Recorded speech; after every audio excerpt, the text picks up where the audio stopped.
Ang buhay namin sa ibang bansa, masaya kung minsan nakatulala. Agoy, dandahan ka naman. Ito, ganyan din, oh. Oh, yun na nga sabi ko, baka may yan ang lalaki. Ito na. Oh. Nasa ibang bansa tayo pero ang buhay natin simple lang. Simple lang. Oo, simple lang pero may dating. 'Di ba? Hindi naman tayo magpa-stress mga langga. Ganito lang talaga. Nakaw na, alis ka na. Andito tayo sa hagdanan. Oo. Oo. Patong mo na. Wag na. Masaya lang tayo. Diyan lang tayo sa masaya. Huwag tayo sa malungkot. Oo. Be happy lang. Be happy.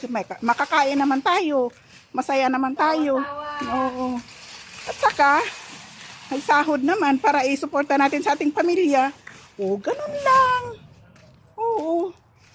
Wala naman tayong ibang habol. Hindi tayo naghahabol ng magyaman pa tayo kasi kung nagyaman tayo, oh, wala na tayo dito. Wala na tayo dito. Patong mo na Oh. dyan. Tingnan ninyo. Patong mo na dyan. Mm. Parang hindi ka mahirapan. Oh, yung mga alaga, oh, dito, mga oy. maming. Oh, mga maming, oh. Yan. Masaya lang. Just relax. Oh. Take it easy. Basta, yung inano ko na yan, kung gilukdo ko, anak siya, kanuna, gigikan sa kitchen. Kay, pasting man, una namin sila basta pasting, basta hapon, ana na sila'y mga support nga mga pagkaon. So, among kaon, kami nagapay mo kaon. Oo, kanuna mo, gusto namin mo kaon. Ug dili pod naaman may daghang hayop na may daghang manok, dito na mo ihatag, dito na mo ipakaon para walay sayang. Thank you for watching. Diyan na.